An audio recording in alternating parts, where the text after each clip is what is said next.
Olá, está no ar mais uma edição do Link CNJ. Aqui você acompanha assuntos da justiça que impactam o seu dia a dia em reportagens e conversas exclusivas com personalidades do mundo jurídico. E hoje vamos falar sobre a dramática situação do sistema prisional brasileiro e o trabalho da justiça para enfrentar o problema. Vamos conhecer melhor o programa Fazendo Justiça, o novo ciclo da parceria entre o CNJ e o Programa das Nações Unidas para o Desenvolvimento, com o apoio do Departamento Penitenciário Nacional, um órgão do Ministério da Justiça e Segurança Pública. 440 mil vagas, 750 mil presos. O sistema sofre com a falta de verbas, problemas administrativos, más condições sanitárias, ócio, rebeliões, violência de todos os tipos.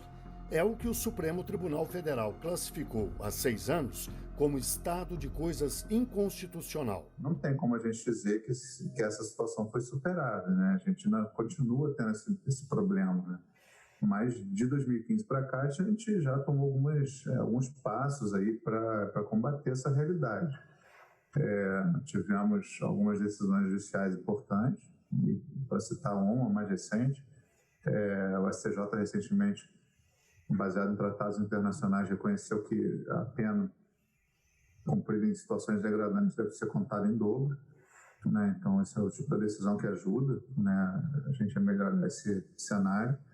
E aqui no CNJ também a gente tem tomado uma série de medidas, porque nós temos aqui o Departamento de Monitoramento e Fiscalização, né, que é um departamento do CNJ criado por lei, com essa finalidade específica de cuidar do sistema prisional, né? Então, a gente aqui tem o programa Fazendo Justiça, que é uma parceria do CNJ com o Ministério da Justiça, através do DPEM, Departamento Penitenciário Nacional, e com a ONU, através do PNUD. Né? O programa Fazendo Justiça trabalha em 4 eixos. O primeiro é chamado de proporcionalidade penal. Cuida, por exemplo, de alternativas penais, como a prestação de serviços, e também das audiências de custódia, ou seja, a apresentação do preso em flagrante a um juiz para evitar ilegalidades. Essas audiências já reduziram a população carcerária em 10%.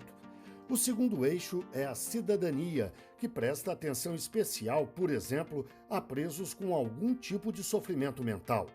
O eixo Sistemas e Identificação trata da racionalização administrativa e da identificação e emissão de documentos para presos. O quarto eixo, o socioeducativo, é responsável pelo processo de ressocialização de adolescentes em conflito com a lei e promove, por exemplo, a aprendizagem e a profissionalização de moças e rapazes.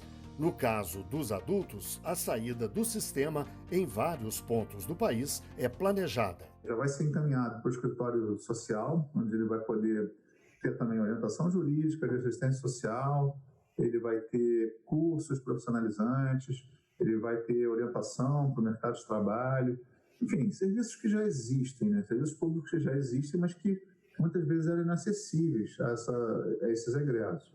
Então agora eles vão estar concentrados nesse escritório social, e agora até eles têm um aplicativo, que é o escritório social virtual, então ele não precisa nem ir no escritório social, ele pode baixar o aplicativo e ter acesso a todos esses serviços.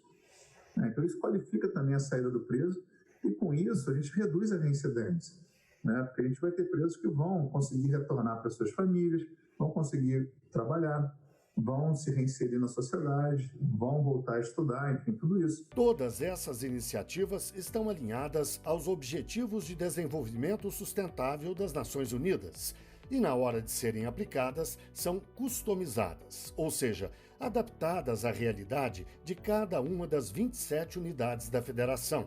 O programa é permanentemente discutido com os parceiros, como o PNUD, Programa das Nações Unidas para o Desenvolvimento, o DPEM, Departamento Penitenciário Nacional, os Tribunais de Justiça ou federais, o Ministério Público, a Defensoria Pública e a sociedade civil. Nem tudo é criado pelo Fazendo Justiça. Há realmente uma detecção daquilo que tem mais sucesso nos estados, aquilo é absorvido pelo Fazendo Justiça e levado às demais unidades da federação, porque é um trabalho muito bonito, é um trabalho de parceria. Não existe a coisa da decisão de cima para baixo, de cumpra-se de cima para baixo. É uma parceria, é uma coordenação, efetivamente. Isso é muito bonito. Isso respeita o Pacto Federativo.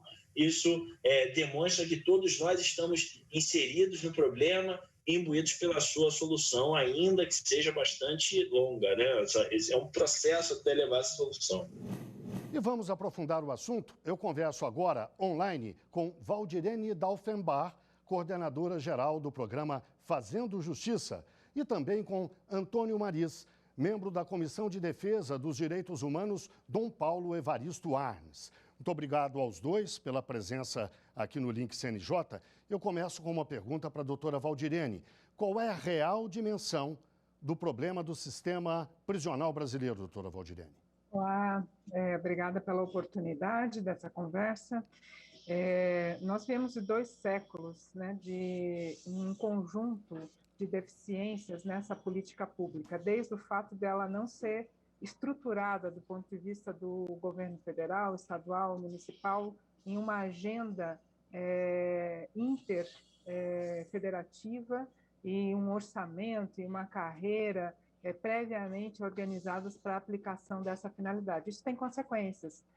Tem consequências no dia a dia da atividade em si, da custódia, e passando também por uma série de violações que foram se acumulando no decorrer dos tempos, do ponto de vista da garantia de direito das pessoas que estão respondendo a um processo custodiadas ou que foram condenadas a pena privada de liberdade. Se nós temos ambientes de custódia superlotados, com situações saturadas na parte sanitária, falta de espaços adequados e também de oportunidades para atividades básicas de educação e de trabalho, a gente tem um contingente de pessoas hoje, cerca de 750 mil pessoas custodiadas, que têm uma rotina extremamente degradante.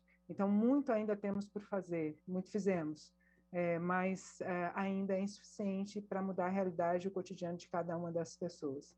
Doutor Antônio, o senhor faz parte de uma entidade, a Comissão Arnes, que trata de direitos humanos e que lida diretamente com esse assunto. Qual é a real dimensão dos problemas que o sistema prisional brasileiro enfrenta? Há uma inércia com relação ao sistema que parte da sociedade. A sociedade clama por prisão e nada mais do que isso. Ela clama por prisão se esquecendo de que esse preso sairá das cadeias um dia. E sairá não tendo sido preparado para sair e para se tornar um elemento prestante, sairá da cadeia com uma carga criminógena muito maior do que entrou, dando à sociedade uma dimensão da periculosidade pessoal dele que ele não possuía no passado. E a sociedade não entende isso. A sociedade deveria se preocupar com o sistema penitenciário, se não por uma questão de solidariedade humana, como nós todos fazemos, por uma questão de autopreservação. Até por egoísmo, nós deveríamos pensar um pouco mais no sistema penitenciário. Nós clamamos por prisão, trancafiamos o preso e nada mais fazemos no seu prol. Eu falo como regra. Claro que há exceções.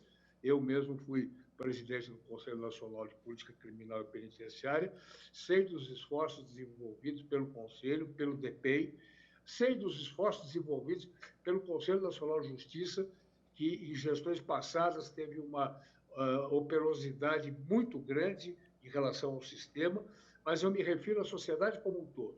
Para a sociedade, o problema penitenciário é um problema que passa ao largo das suas preocupações. Doutora Valdirene, o doutor Antônio se referiu a iniciativas do CNJ. Eu lembro que o Conselho Nacional de Justiça instituiu, alguns anos atrás, o programa Justiça Presente. E no ano passado, esse programa foi complementado, digamos, evoluiu para o programa atual, que se chama Fazendo Justiça. O que houve de novo, o que há de mudança de um programa para o outro? Em 2019, o Conselho, olhando todo esse ciclo envolvendo a porta de entrada, a execução das medidas e a porta de saída do sistema prisional e do sistema socioeducativo, entendeu que precisava incorporar uma série de ações que já vinham sendo desenvolvidas, em especial no âmbito do Departamento de Monitoramento e Fiscalização, por uma política pública mais ampla e continuada. Para isso, fez uma parceria com o Programa das Nações Unidas e instituiu 19 ações que tentam justamente enfrentar essas dimensões, não mais pensando só do ponto de vista de como funciona a custódia, mas também o que faz as pessoas entrar nesse sistema, como estão agindo, né, os operadores de direito na porta de entrada, na audiência de custódia, no processo de medidas cautelares, e também na porta de saída. O que nós temos feito como sociedade, de maneira integrada com o Estado, para que essas pessoas que passam por uma medida penal, todas elas têm um custo social, seja medida alternativa, seja monitoração eletrônica, seja privação de liberdade. Há impactos na vida social, profissional, econômica desses sujeitos, e como nós estamos, como sociedade, como Estado, agindo para que essas pessoas possam retomar uma vida produtiva, uma vida integrada, uma vida digna, de maneira que todo esse processo punitivo faça, inclusive, algum sentido e não agrave ainda mais os danos de um processo de exclusão social que marca a sociedade brasileira. Dessa forma foi instituído esse programa, Justiça Presente, com 19 ações, e agora, no final do ano passado, na gestão atual, foi ampliado. Então, ele se transformou no programa Fazendo Justiça, consolidando as ações que já estavam em andamento, para mais 2 anos de atividade e trazendo novas ações que transformaram um programa, portanto, em 28 ações simultâneas. Essas ações novas, elas dizem respeito a alguns focos que até então não haviam sido abordados, mas estão extremamente necessários, como, por exemplo, uma ação mais específica voltada a vítimas, atenção a vítimas de pessoas que passam por uma situação de crime, a necessidade também de a gente acompanhar, conhecer, orientar, criar melhor estrutura para os serviços psicossociais que atuam nas varas diferentes do judiciário, como varas de execução penal, varas criminais, varas de alternativas penais, varas que envolvem a infância e juventude. Há também ações que são voltadas para populações em situações de vulnerabilidade no sistema penal, e aqui estamos falando das mulheres, das pessoas com deficiência, da população LGBTIQ+, de indígenas. Então, tem um conjunto de práticas que estão sendo conhecidas, parametrizadas, documentadas e também envolvendo algumas ações pedagógicas para os atores do sistema de justiça poderem terem melhores referências nessa atuação. Doutor Antônio, eu peço então que o senhor faça uma avaliação desse trabalho do CNJ e principalmente aponte outros caminhos que o senhor julgue necessário para enfrentar esse problema que o Supremo Tribunal Federal já chamou de estado de coisas inconstitucionais. Todas essas iniciativas do CNJ e outros órgãos ligados ao problema penitenciário são extremamente válidas, merecem aplausos, merecem cooperação, mas sem nenhuma carga de pessimismo. Eu acho que elas terão uma valia menor do que poderiam ter se a sociedade estivesse sensibilizada com o problema penitenciário. O homem brasileiro clama, como eu disse, por cadeia, clama por prisão, como se a prisão fosse a única resposta possível ao crime cometido, e não cuida do preso enquanto tal, e muito menos cuida do preso, e aí é o sistema como um todo também, quando posto em liberdade. Na verdade, falta vontade política de se melhorar o sistema, exatamente porque a sociedade dá as costas ao sistema. Nós temos uma lei de execuções penais que é uma das mais avançadas, uma das mais completas do mundo, mas a exemplo do que ocorre com outras leis, nós temos 2 legislações, ou melhor, nós temos 2 Brasis, o Brasil legal e o Brasil real. O Brasil da realidade não cumpre o que a lei determina, quer no setor penitenciário, quer no setor da criança, do menor adolescente. Nós temos um Brasil que não segue a lei, porque os homens brasileiros, aqueles que nos comandam, não estão nem um pouco preocupados com determinados temas que são postos de lado pela própria sociedade. Eu lembro-me quando eu comecei a advogar, nos idos de 70, nós tínhamos a penitenciária de São Paulo e a própria casa de detenção com quase toda a sua população fora do ócio. Trabalhavam. Havia convênios com a fábrica de bicicletas Caloi, havia convênios com a Drible, fabricante de bolas, e outras tantas. Hoje eu não sei se o percentual de convênios, se o percentual de presos trabalhando é satisfatório. Eu acho que não. É preciso também, em face dessas questões, que o judiciário se comova com esses problemas todos. O judiciário prende mal. Os juízes, especialmente os juízes jovens, acham que colocar na cadeia é cumprir dever. Colocar na cadeia é fazer justiça. Não é, não. O número de presos provisórios é enorme. Quase 40%, 35% da população carcerária ainda não foi julgado. Não foram julgados esses 35%. O judiciário precisa se sensibilizar. A aplicação mecânica da lei cria grandes problemas humanos, desvia o sistema penitenciário dos seus objetivos, que estão relacionados à recuperação do homem. Vamos prendendo. A prisão satisfaz a sociedade. A mídia pede prisão. Então, nós vamos cumprir o que a mídia pede, o que a sociedade quer e aplaude. Quando não há prisão, parece que não houve justiça. Doutora Valdirene, como é que a senhora avalia essas críticas ao trabalho do judiciário na questão prisional? Ainda é insuficiente todo o esforço que está sendo realizado. Sem ele, provavelmente, situações mais graves ainda ocorreriam. Mas, diante disso, é necessário concordar, porque o efeito para as pessoas que estão passando por dentro do sistema de justiça, ele ainda é um impacto muito ruim. E com isso a gente acaba gerando um próprio questionamento sobre a atuação do sistema de justiça como um todo. Falo do Ministério Público, falo da Defensoria e falo do Judiciário. Se nós não alcançarmos uma melhor empatia, um melhor grau de humanidade, de efetividade, do ponto de vista da pretensão da justiça, os esforços institucionais, burocráticos, eles não vão dar conta do problema da criminalidade e da violência.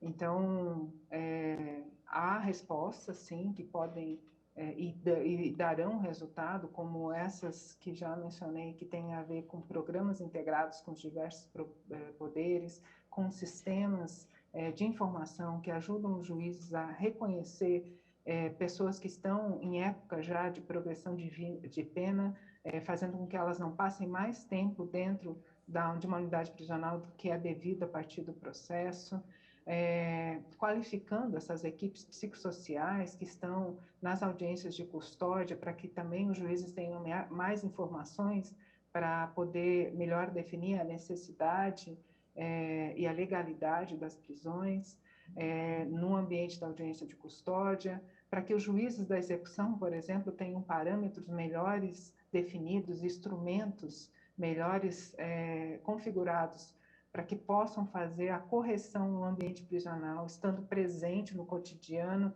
verificando as condições de ambiente de custódia.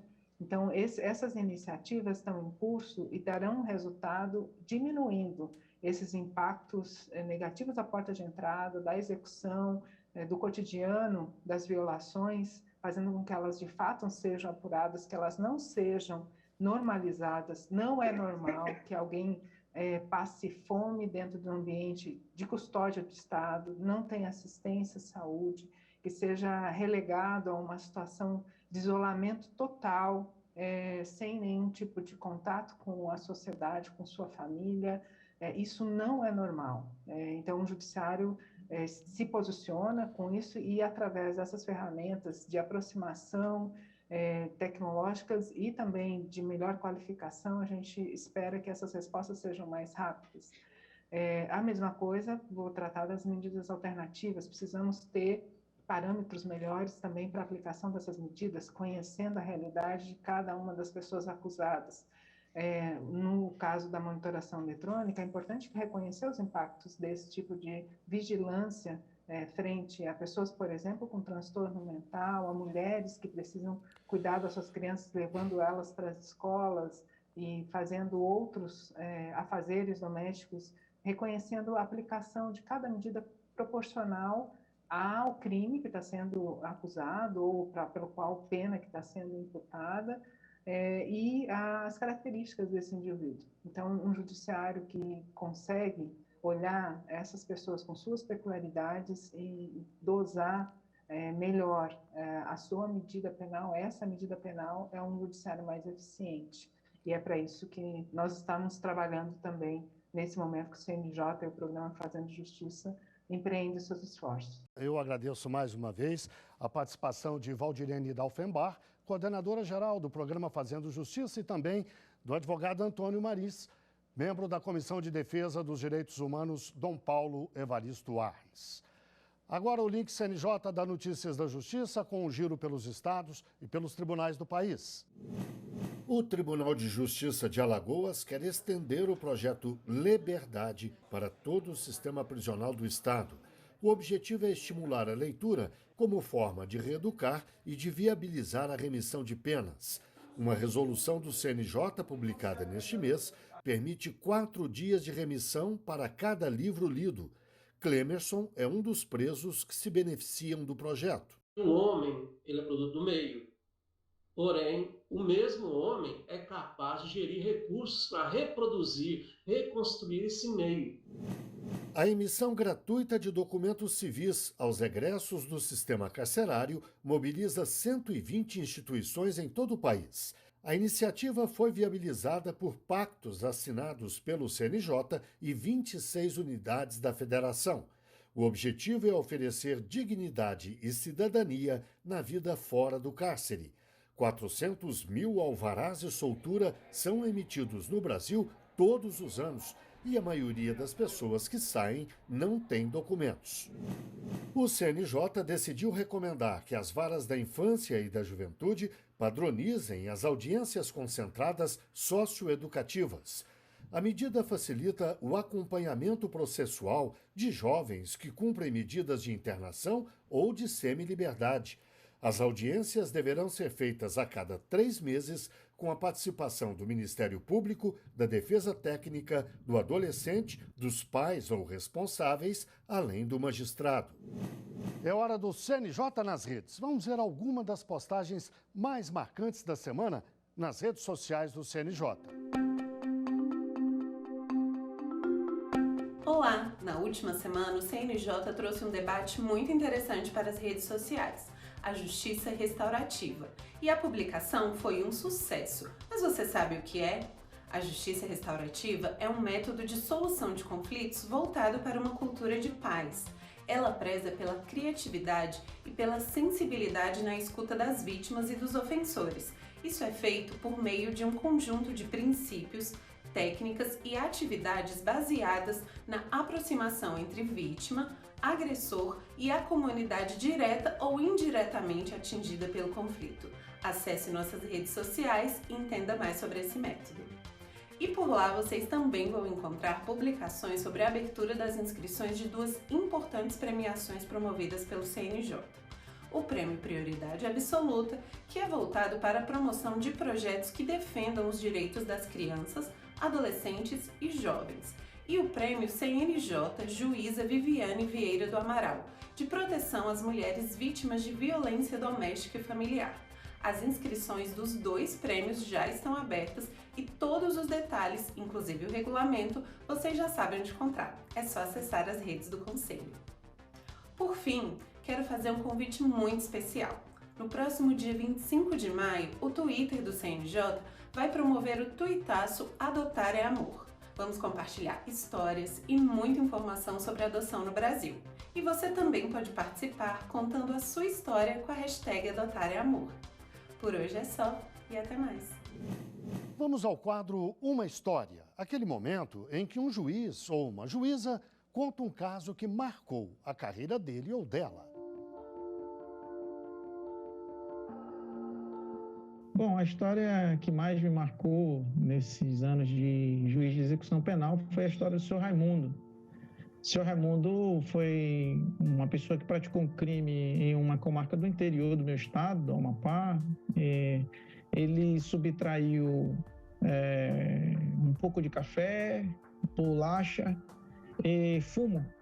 Ele entrou no estabelecimento comercial e subtraiu isso de lá. Mas o senhor Raimundo tinha um grave problema mental. Ele bipolaridade, tinha uma deficiência que, à primeira vista, ninguém conseguia identificar, mas ele, tão logo fosse acuado, ou fosse entrevistado, ou perguntado, ou indagado, a primeira coisa que ele fazia era, ele dizia ao interlocutor dele assim: eu vou te matar. Era a primeira coisa que ele falava.